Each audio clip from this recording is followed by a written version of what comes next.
Ever since college, Barbara had wanted to farm in a bigger way, and so in 1945 they moved to a small holding in Buckinghamshire. This place is very dear to both our hearts, isn't it, darling? Yes, it is, very. Oh, yes, it was the first home we'd ever had since we were married. And it happened because I read The Farmer and the Stockbreeder and saw this place advertised, small holding with 6 acres. And I drew out £400 from the bank, got in my car, dashed up here. I don't even know whether you knew about it. No, I didn't actually. And I liked it at once. I knew it had lots to do, but it had room, fields, sheds for my cows, stables for my horses. And I have a very, very warm spot in it. It's got an aura. Houses have auras. And this one always had a happy aura. At this time, Michael was studying to become a consultant in physical medicine. So Barbara had to support the family with her farming and buying, schooling and selling horses. Out of date now, I think. On a recent visit to Red House Farm, Barbara pointed out to the present owners some of the changes she'd made. Ah, here's the house that I built, the cow house, the house that Jack built. I was always called Jack at college, you know. It was my nickname. I feel rather like taking you round Roman remains, you know. And I had a German prisoner of war called Anton, and he hated farm work, and I loved it. And I taught him to cook and do the housework, so I did all the farm work. But I wanted another shed for my cows, so I had a diploma in, or rather a certificate in building construction. And I said to Anton, come on, we'll build a shed. So we got the bricks and we built a shed. And you can still see all the stalls. These were the drains. So I've just written down on one of the stalls the date Anton and I built this shed. Oh, well, when you want another shed, you'll know where to come. Construction engineer. In 1948, Barbara and Michael, their 3 children and all their animals moved to this house in Hertfordshire. Now, it's about this time that all sorts of different activities are coming together. You have your cows, you have your land now, and also a young family growing up, and you begin to have dogs. Well, you see, I hadn't had a dog for years. I had a little dog in the war, but the nursery maid took it out and disobeyed me and let it off the lead, and it got killed, which was absolutely dreadful. So at once I thought, a Great Dane. I had a beautiful Great Dane before the war. And I went and bought a Great Dane puppy, and then went to an agricultural show and watched this obedience. I'd never seen this sort of obedience, and I was absolutely enamored by it. So I came home that night and taught this 6-month-old puppy as much as I could. And then I thought, well, I'd better join an obedience club. So I went to one, not very far from here, and I said, could I join with my Great Dane? And they took one snooty look at me and said, no, Great Danes can't be trained, we won't have you. How wrong they were. Oh, well, I went and found another club that took me, not very far away, and were delighted to have me and welcomed me, and I taught Juno right up to Test C in a very short time. We had a match between the club I belonged to and the club that had said no Dane could be trained.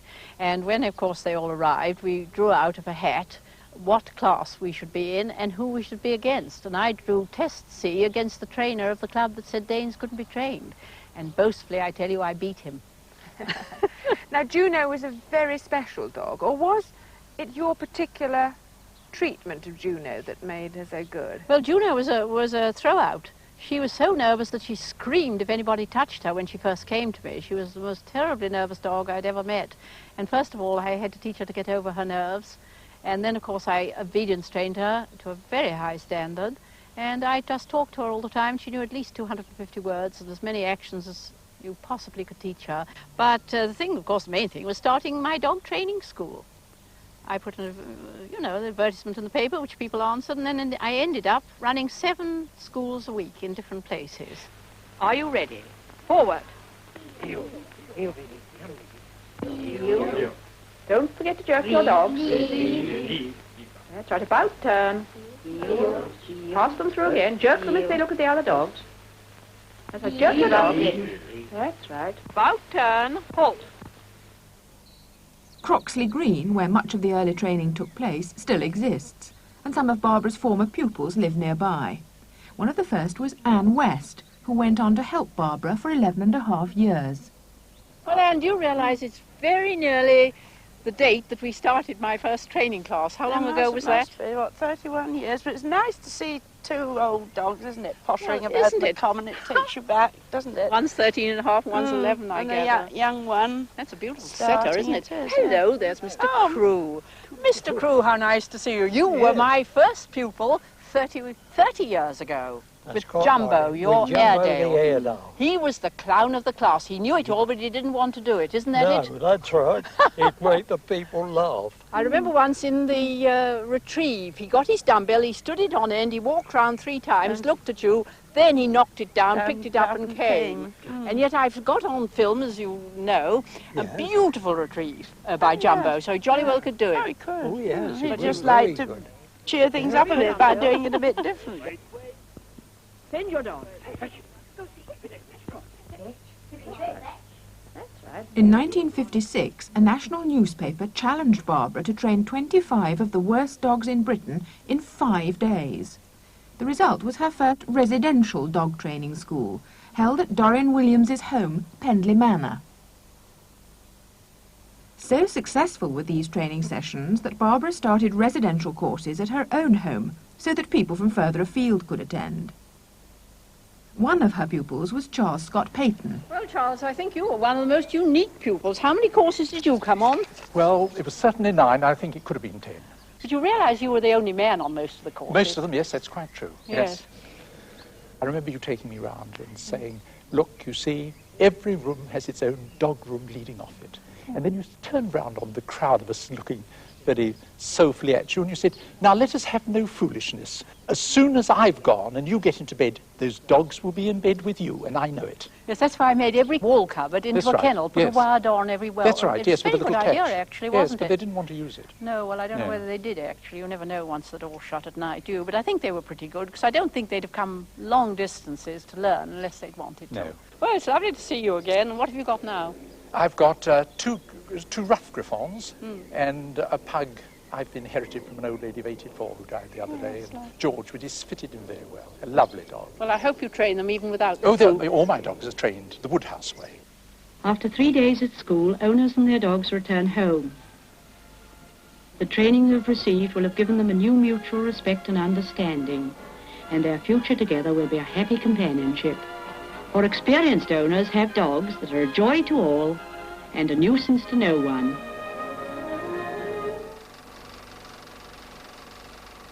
As well as dog training, Barbara was now making her own films.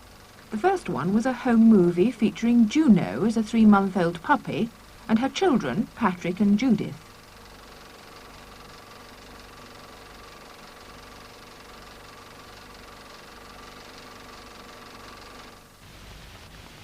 Juno comes to see the baby too. She's waited 11 months for it to come and is most excited about it. Another of her early films featured Juno and a baby foal called Sixpence. This film was later bought by BBC Television. Juno greets the new baby with a friendly sniff and a lick.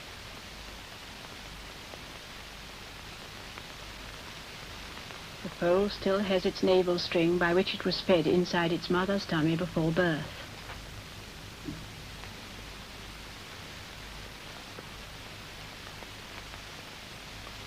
Tired out after its first gallop, the new baby foal goes to sleep.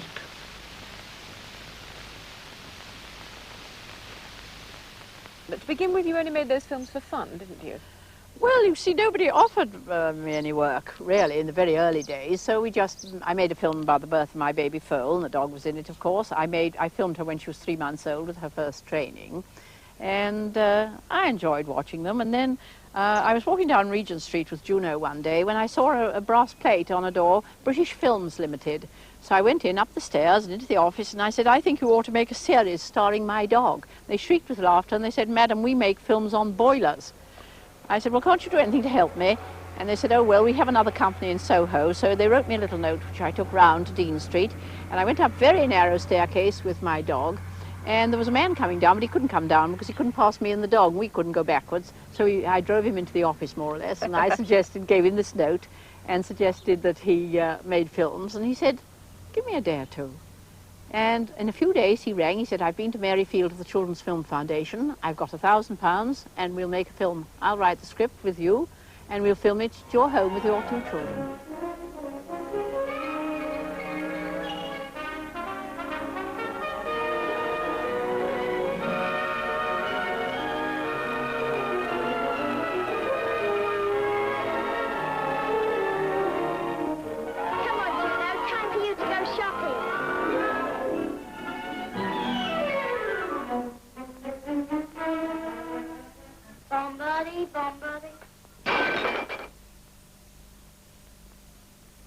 It slipped.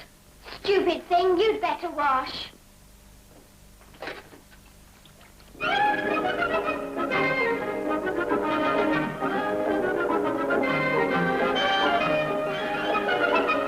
After this, Juno went on to appear in major feature films.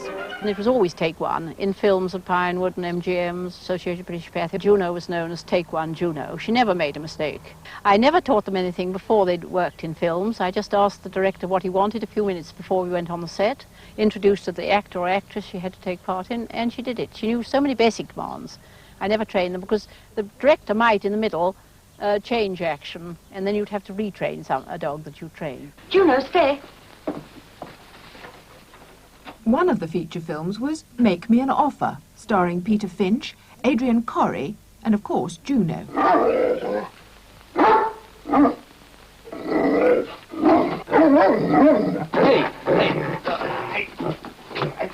Drop him. Sit. He'll come down to the auction. Maybe. He'll bring down £100. The cameraman was Denny Densham. The dog was brought on. Barbara walked it through the scene, and then she said, right, we're ready for a rehearsal. And we all thought this was rather strange because the dog had just been walked through by the collar. So we had a rehearsal, and the dog did exactly as she'd explained it would do. So the director said, well, that's fine, but the dog's a bit dispirited, isn't it? He said, can you pack it up? And she said, oh, it's only rehearsing. So when you put the clapperboard in, it'll act. So we had a take, and I turned to my camera operator, and I said, I just don't believe this. But the clapperboard went in, the dog perked up, its tail came up, it trotted across, and did exactly as it was told to do, except it did it rather slowly. So the director said, but Barbara, do you think the dog could do it faster? And she turned to the dog and she said, Juno, next time a bit faster. And again I turned to my camera operator, I said, I just don't believe this. And the dog did. I met Denny Densham on Make Me an Offer film. He was going to be out of work, and I said, let's get out my 2 kids, Judith and Patrick, aged 6 and 7, and my dog, and let's go out and make films. So we did. We made them on 16mm. They cost a total of about £240 to make. We blew them up to 35mm, and one day I went to J. Arthur Ranks in London. I went into the office with a tin under my hand, and I said to the secretary, I think you might like to show my films on your cinemas. She said, what's it in? I said, 16mm. She said, we never look at 16mm. So I said, when you finish looking at your own Dirt, Disease and Danger, have a look at this. And walked out, left it on her desk. Next morning, the managing director rang me, said, I'll give you £1,000 for your film. And they blew it up, and it ran for years and years and years.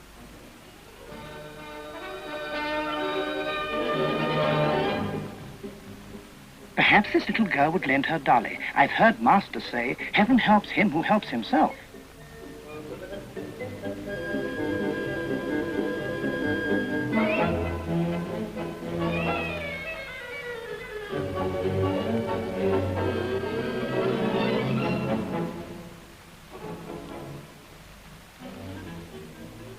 Stop, thief!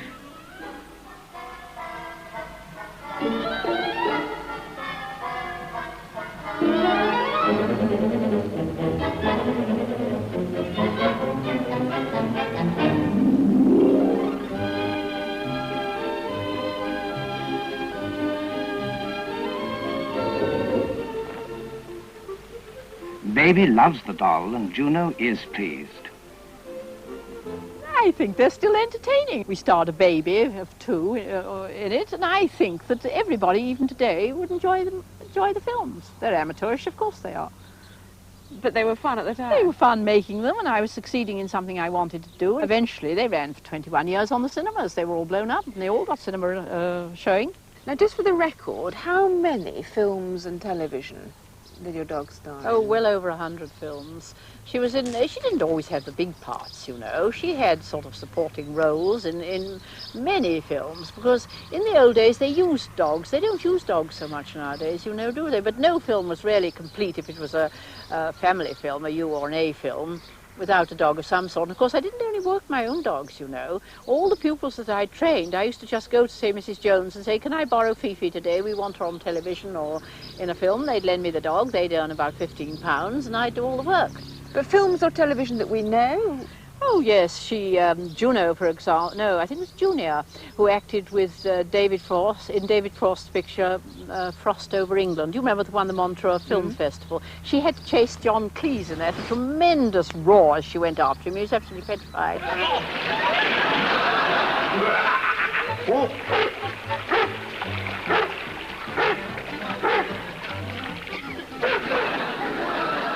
You've even been a pop promoter, is that right? Oh, yes, yes. When I made the film Along the Way, which was the ultimate of what I wanted to do, to take the studios, 40 actors, and do everything myself, be the producer myself.